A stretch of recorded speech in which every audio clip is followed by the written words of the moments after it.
Switzerland, the only national flag in the world, apart from that of the Vatican, which is displayed in a square, a red field with a white cross in its center.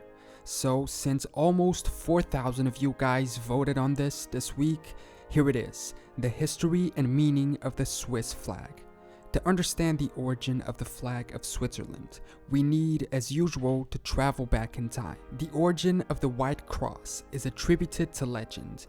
In fact, 3 legends, which compete to be the one taken seriously. These are the Theban Legion, a legendary Roman legion who took it as their duty to spread Christianity and used a cross flag, the Reichssturmfahne, the Holy Roman Empire war flag, and the Arma Christi, the instruments that Jesus had used to defeat evil forces around a cross, which the local cantons were allowed to display on the uniformly red battle flag. What the origin actually was is, I guess, up for debate, although it seems unlikely that it was the Legion one, and seems most likely to me that it is the Arma Christi one plus the Holy Roman Empire influence. Because in the 12th to 14th century, Switzerland was a group of small independent states called cantons. This map is actually from the 1500s, but it gets the idea across of how separated it was. The region and these cantons were a part of the Holy Roman Empire. Now, the Holy Roman Emperor tended to grant regions in his control the privilege of flying a cross on their flag as a sign of prestige and status. And because they helped them in a war, he granted a privilege to the canton of Schwyz, I'm not sure, whose coat of arms was this red shield with a small white cross on the top right corner. As the various Swiss cantons allied each other to fight on the same sides in wars, they ran into the issue of identifying each other as allies in battle, and so they put into use a common, simple red flag. Some people say that the other cantons followed the example of Schwyz and used the white cross on this common red flag. Some say that they all sewed a white cross to distinguish themselves from the Habsburgs, which used a cross of St. George. Unlike the cross of St. George, the Swiss one is a square cross, which seems to be the origin for the fact that their flag is square and not rectangular in order to distinguish itself, like we see in these paintings from the time. So the origin point for the flag seems to be this uniform red flag of 1289 with variant crosses and Catholic symbols displayed on it, depending on the canton, and perhaps also taking inspiration from the Holy Roman Empire's own war flag, which already displayed the white cross, although slightly differently. But regardless of the origin, this wasn't a national flag. Not yet. It was simply a common flag, which represented all of the Swiss cantons in times of war. Eventually, the Swiss cantons united further into the Swiss Confederacy in 1300. Still a loose confederation of independent small states within the Holy Roman Empire, being the precursor of the modern state of Switzerland. And it was with this confederacy, although only a few years into its existence, in 1540, that we get the first separate national flag of Switzerland. Near their borders, in South Germany, is a city called Rottweil, an ally of the Swiss at the time. This city was in a conflict with its neighbors, and so the Swiss decided to help.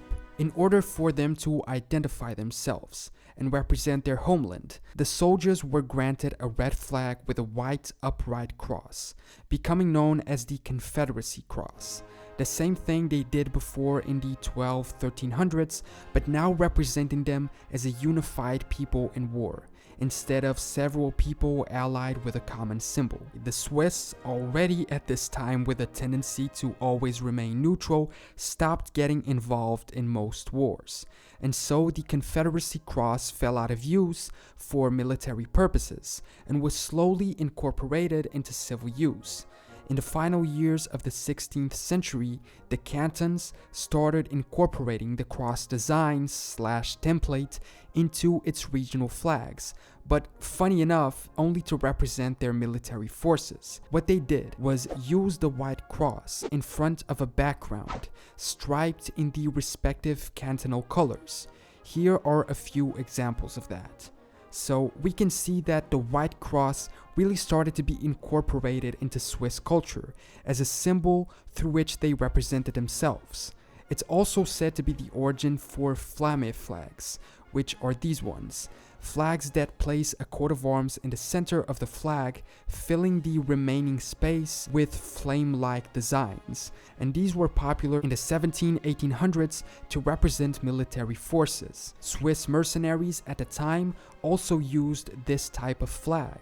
And the flag of the Swiss Guard, which remains the same until today at the service of the Pope, for instance, was also like this. A white cross on a background of black, red, yellow, and blue flame designs. Honestly, one of the coolest flags I've ever seen. Although the Pontifical Swiss Guard has a slightly different one. Now, if you've seen a few of these videos, you'll notice that around this time in history, in the late 1700s, there's always something that disrupts either the flags or the history of whatever we're talking about. Napoleon. Napoleon invaded Switzerland in 1798, and after that, the old Swiss Confederacy came to an end, and the Helvetic Republic was created, mostly at the hands of the French, and this flag was put into use. A tricolor green, red, and yellow, with the words Helvetic Republic in the center in French, confiscating all earlier flags that represented pre-French influenced Switzerland. The green was supposed to symbolize nature, freedom, and revolution. The red was the traditional Swiss color, and the yellow was apparently another traditional color of the region, according to the information I found. But the Helvetic Republic was short-lived, only lasting until 1803. After a few transitioning periods, the Swiss Confederation was restored in 1814, and the white cross on a red field was reintroduced. A new constitution was created, and it defined the adoption of a seal of the Confederacy based on the field sign of the Old Swiss, the red flag with a white cross. The first military battalion flag was this one, with a sword in the center and the words "For Fatherland and Honor" in German, an interesting language change from the previous words in French. Swiss military forces began using the flag again, with the cantonal colors attached to the pole, like we see here with the flag of the Zurich Battalion. Moving forward in time a little, we arrive at the formation of modern Switzerland in 1848. A new constitution was made, not altering the national flag. It simply defined its shape and officially implemented it as the national flag of the country of Switzerland, now a modern federal state. Their flag is a square one, and the rectangular variant of the flag is used only as a naval ensign since 1953. So that is the history and meaning of the flag of Switzerland, a red square with a white cross suspended in its center. As for the coat of arms of Switzerland, it has some changes throughout history, representing symbols of ancient rulers, the figure of Helvetica, all the way up to the current one. But an interesting aspect that's present in the earliest coat of arms and also in one of the most recent ones is the depiction of the arms and colors of the cantons. Switzerland has 26 cantons nowadays. In the first symbol, there were only 13, and each of these has their own flag, based on the coat of arms and the respective colors. I won't go through all of them because we'd never finish this video, but these symbols are based on the history of each of the regions, either as a whole or just the capital city, like the symbol of Bern, a black bear on a red and yellow shield, the symbol of Uri, a black bull's head on a yellow background, or the coat of arms of Glarus, showing a pilgrim walking on a red field, while others choose simpler symbols of just colors, like Ticino with this red and blue divided shield. These symbols date all the way back to the existence of the cantons as independent states, like we saw in this earlier painting, at the time when the only common element was a basic red flag. Or this stained glass from 1564, which depicts the flag of Nidwalden, or this painting from 1585 with the flag of Schwenko, proving how far back these date. Outside Switzerland and throughout history, we get a few flags that are similar to this one. The flag of Denmark, the world's oldest flag, is very similar, a red and white cross, although being rectangular, a different tone of red,